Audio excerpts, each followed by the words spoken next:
ایک واقعہ حضرت ایوب کا آپ سارے کا سارا اپنا ذہن میں لائیے.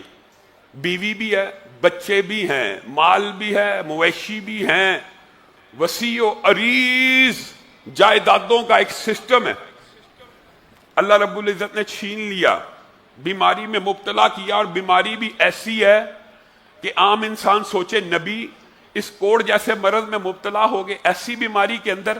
جی ہاں، بیماری لگی، آزمائش آئی، مال بھی چھن گیا، جائیدادیں بھی چھن گئی، رشتہ دار بھی دور ہو گئے، دوست بھی دور ہو گئے. کل کائنات کے اندر ایک بیوی رہ گئی، 2-4 دوست رہ گئے جو خدمت گزار ہیں. شہر والے، بستی والے آپ کے زخموں سے اور آپ کی بیماری کو متعدی سمجھ کر قریب بھی نہیں آ رہے، حتیٰ کہ آپ کو شہر سے باہر ٹرانسفر ہونا پڑا، ہجرت کرنی پڑی. باہر بیوی خدمت کرتی ہے، دوست آتے ہیں کبھی کبھی پتہ کرنے.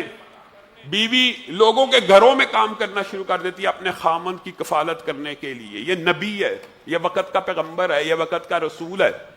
میں نے اور آپ نے کیا کنسپٹ بنائے ہوئے ہیں. اگر آپ قرآن پاک ہی کے اندر نبیوں کے حالات زندگی پڑھ لیں تو آپ کا یہ عقیدہ سارے کا سارا درست ہو جائے گا کہ اگر نبیوں نے اللہ کو پکارا ہے تو ہم نے اللہ کو کیوں نہیں پکارنا. اور اگر نبیوں پہ آزمائشیں اور تکلیفیں آتی ہیں تو امن یجیب المضطر اذا دعا، کون ہے جو مشکل زدوں کی اور پریشان حالوں کی مصیبتیں دور کرتا؟ کہ اللہ کے علاوہ کوئی ہے؟ تو اللہ نے یہاں پہ نبی، ولی، ہر ایک کی نفی کر دی ہے.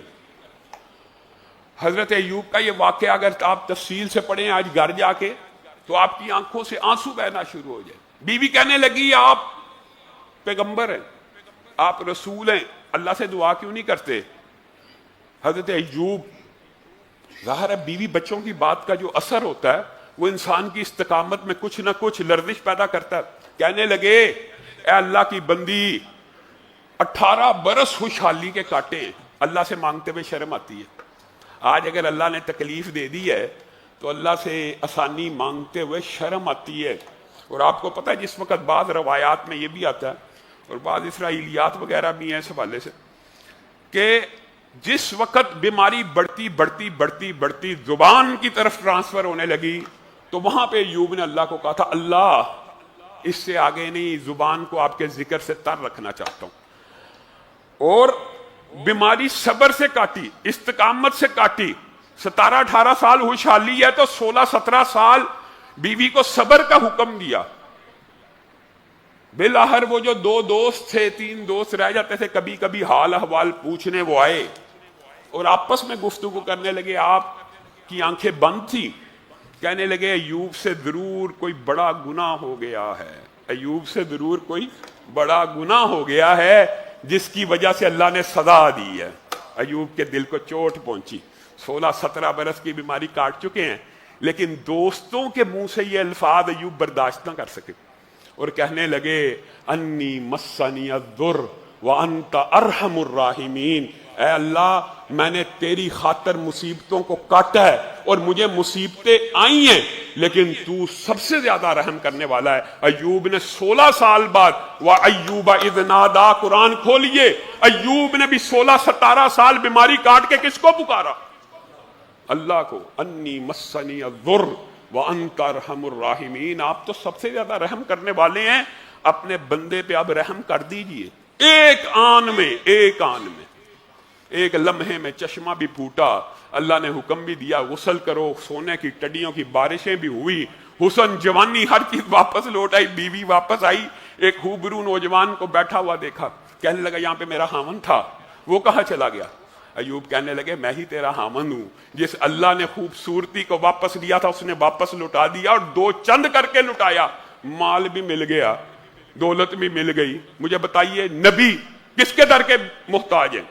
اللہ کے. اگر نبی بھی اللہ کے در کے محتاج ہے تو میں اور آپ نبیوں کے در کے محتاج ہیں. اولیاء اللہ کے، قبروں کے، مزاروں کے، شجر کے، حجر کے، پتھروں کے محتاج ہیں. آج کل کے دور میں پتھر چلے میں، یہ پتھر پہن لو جی بڑا قسمت بدل دیتا ہے، یہ پتھر پہن لو جی اس کے ساتھ انسان کی قسمت کا ستارہ چمک جاتا ہے. یہ پتھروں کے آگے سجدہ ریز ہیں آج مسلمان، پتھروں کے آگے.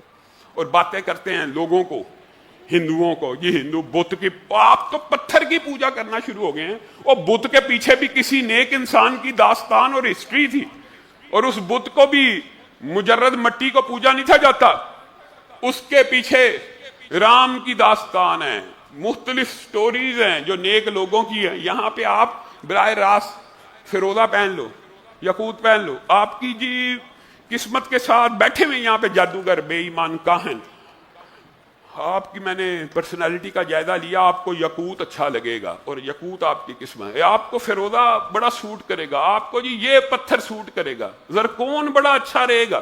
انا للہ و انا الیہ راجعون۔ یہ آج کل ہمارا کنسپٹ ہے، اور ہم اللہ سے تبدیلی کی امید چاہتے ہیں، اور چاہتے ہیں ہمارے حالات بدل جائیں۔